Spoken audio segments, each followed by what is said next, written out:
దారుణమైన పరిస్థితి ఎప్పుడు అంటే 2 పూట్ల భోజనం ఇవ్వాలి ఎలాగన్నా అది లేదు సార్, అది ఎప్పుడు లేదు. ఎందుకంటే నా పేరెంట్స్ నాకు ఎప్పుడు పస్తులున్న రోజులు ఏం లేవు. మేము ఎక్కడి నుంచో రెంట్కి వచ్చి లేదు, ఇక్కడే ఉన్నాను. హైదరాబాద్ కాటేదాన్ పెద్ద దూరం కాదు, అవుట్స్కట్సే. అండ్ అమ్మ నాన్న ఇద్దరు వర్క్ చేసేవాళ్ళు. నేను ఎంతో కొంత నాటకమో, రేడియోనో, స్కాలర్షిప్ ఏదో చేస్తున్నాను. కానీ పస్తులు ఉండి కడుపు మార్చుకొని నీళ్ళు తాగిన రోజులు అయితే ఏం లేవు. Very good, very good. Quality భోజనం ఉండకపోవచ్చు. మాకు బేసిక్గా 2-3 కూరలు అలవాటు ఉండదు సార్, ఒకటే కూర అలవాటు. చిన్నప్పటి నుంచి ఒకటే కూర ఉంటుంది అంటే ఎవరింట్లోనే అంతే. హోటల్కి వెళ్తే వాడు పెడతాడు 3-4 అంతే. పచ్చడి ఉంటే పచ్చడే, పప్పుచారు ఉంటే పప్పుచారే. సో మాకు మినిమలిస్టిక్ లైఫ్ స్టైల్ అలవాటే కాబట్టి నాకు ఎప్పుడు పస్తులుండే నీళ్లు తాగే రోజులు అయితే ఏం లేవు.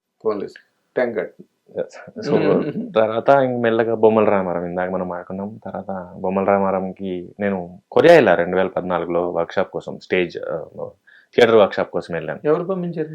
ఉదయభాను గరికపాటి గారు అని చిక్కడపల్లిలో ఉంటారు. ఆయన్ని అందరూ చరణ్ దాస్ ఉదయభాను అంటూ ఉంటారు, భూమిక థియేటర్. ఓకే. సో ఆయన పంపించారు. Like Japan, Korea, Bangladesh, India, ఈ 4 దేశాల నుంచి యాక్టర్స్ని లైక్ బిగ్ బాస్ హౌస్ లాగా కల్చరల్ ఎక్స్చేంజ్ ప్రోగ్రామ్ కింద వర్క్షాప్కి సెలెక్ట్ చేశారు. అప్పుడు నేను రెగ్యులర్గా చేసేవాడిని థియేటర్ ఫుల్ టైం. సో ఇక్కడ నుంచి ఇతను కొంచెం ఎమర్జింగ్ ఉన్నారు, యాక్టివ్గా ఉన్నారని సెలెక్ట్ చేసినప్పుడు అక్కడికి వెళ్ళాను. అక్కడికి వెళ్ళి వచ్చాక నేను స్కూల్లో టీచర్గా జాయిన్ అయ్యాను విద్యారణ్యాలు, సెక్రటేరియట్ దగ్గర. సో ఆయన నేను ఇద్దరం వెళ్ళేవాళ్ళం, ఉదయభాను గారు నేను ఇద్దరం వెళ్ళేవాళ్ళం. సో అప్పుడు ఇంకా నేను యాక్టింగ్ పక్కన పెట్టా, ఓన్లీ పని చేసుకుందాం, పోనీ నాటకంలో అయినా గొప్పగా ఉంటుంది. అంటే తెలుగు థియేటర్లో ఎవరున్నారు ప్రముఖులు అంటే ఏదో ఒక రోజుకి నా పేరు కూడా వినిపించని అన్నట్టుగా నేను అలా పని చేసుకుంటూ ఉన్నాను ఆయనతో పాటు. సో అలాగా ఉప్పల్ కేవీస్కి, తర్వాత తెలుగు యూనివర్సిటీకి, ఆయన భూమిక థియేటర్కి, నా థియేటర్కి, నా పాప్కార్న్ థియేటర్ని నేను ఫుల్ టైం థియేటర్ చేసుకుంటూ స్కూల్ టీచర్స్గా చేసుకుంటూ ఉన్నాను. అప్పుడు ఈ బొమ్మల రామారావు డైరెక్టర్, మీరు సూట్ అవుతారో ఒక రోల్ చేయండి ప్లీజ్, 10 రోజులు వేయండి, అలా స్టార్ట్ అయింది. అక్కడి నుంచి మళ్ళీ సినిమాకి వచ్చింది. ఆ సినిమా చేసిన చాలా లేట్గా రిలీజ్ అయింది, అది ఆడలేదు, తెలియదు ఎవరికి ఉందని కూడా. కొంచెం బాధేసింది. ఆ టైంలో ఏం చేయాలరా అనుకుని బాధపడుతున్నప్పుడు గాజీ కాస్టింగ్ కాల్ పెట్టారు. So Ghazi casting call audition ఇస్తే వాళ్ళకి నచ్చింది. అది షూట్ అవుతూ ఉండింది, బాగా డిలే, అది కూడా కొంచెం అనుకున్న టైం ప్రాజెక్ట్. సో అప్పుడు కూడా ఫైనాన్షియల్లీ కొంచెం స్ట్రగుల్ అవుతున్నప్పుడు ఏం చేయాలన్నప్పుడు అప్పుడు ఆదుకుంది జీ టీవీ, జీ తెలుగు. ఫోన్ వచ్చింది, మీరు పిల్లలతో వర్క్షాప్స్ ప్లేస్ చేస్తారంట కదా, డ్రామా జూనియర్స్ అని ఒక ప్రోగ్రామ్ స్టార్ట్ చేస్తున్నాము, మీరు చూసుకుంటారా? ఏం చేయాలంటే రాయాలి, నేర్పించాలి అని.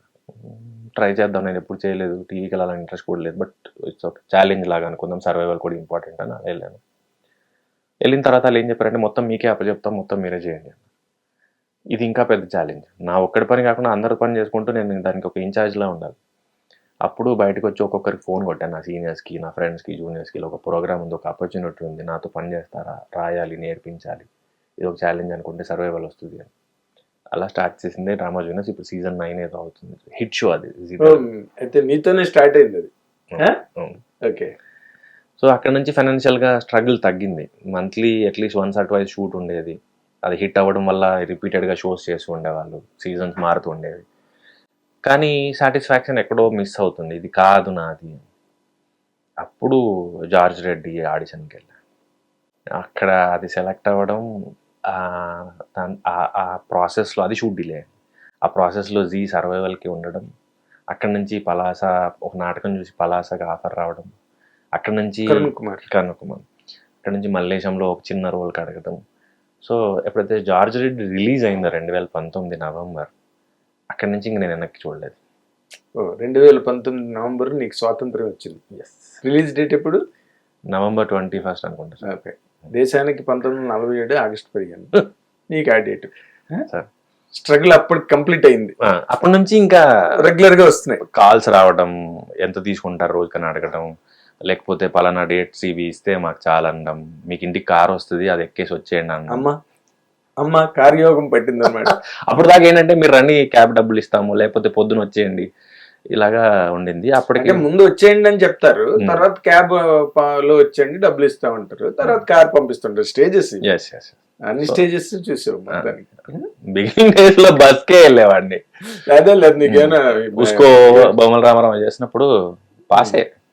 అదే కదా మరి, మీరు ఇనిషియల్ గా స్ట్రగ్లర్స్ మరి ఆ టైంలో అలాగే ఉండాలి, అలాగే ఉంటారు, అంతే, తప్పదు. సో జార్జ్ రెడ్డి వచ్చిన తర్వాత మొత్తం కష్టాలన్నీ పోయాయి. కష్టాలు పోయాయి. ఆ. సో నువ్వు కొత్త ఫేజ్ లోకి ఎంటర్ అయ్యాను.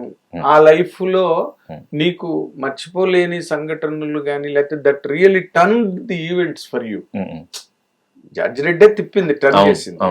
తర్వాత కూడా వెరీ డిఫికల్ట్ కదా. ఇప్పుడు నువ్వు ఏమవుదాం అనుకున్నావో, ఏమయ్యావో, దాని మీద నీ కామెంట్ ఏంటి? నేను ఫలానా అవుదామని ఎప్పుడు అనుకోలేదు సార్. ఉద్యోగం చేయొద్దు అనుకున్నాను అంతే. అదే నీవు వద్దనుకున్నది అదొక్కటే. అంతే. నేను క్యారెక్టరా, హీరోనా, విలనా ఎప్పుడు అనుకోలా. షూటింగ్, సినిమా, రోజు కొత్త ప్లేస్, రోజు కొత్త మనిషి, రోజు కొత్త క్యారెక్టరు. మన ఫ్యాక్టరీ కాదు అంతే, సినిమా ఫ్యాక్టరీ అంతే. సో అలా అదొక్కటే ఎగ్జైట్ చేసింది, అలానే ఉండే. సో దాని తర్వాత George Reddy November release, February are March Palasa release.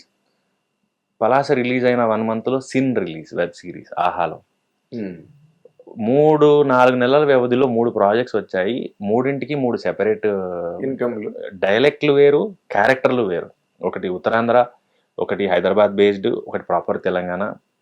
And 3 character లుక్కులు వేరు. ఒకటి ఇక్కడ దాకా మీసం ఉండి వెరైటీగా ఉంటుంది, నార్త్ ఇండియన్ లాగా. అది మీ థియేటర్ నుంచి వచ్చిన వాళ్ళకి భలే ఇష్టం కదా అవి, రకరకాల మారు వేషాలు కట్టేయాలంటే. డైరెక్టర్స్కి ఎక్కువ విజిబిలిటీ, అంటే ఓహో వీడు ఇలా కూడా ఉంటాడు, ఓహో ఈ డైలెక్ట్ కూడా మాట్లాడగలుగుతాడు. మోర్ ఆప్షన్స్ కనబడ్డాయి వాళ్ళకి, sin, Palasa and George Reddy.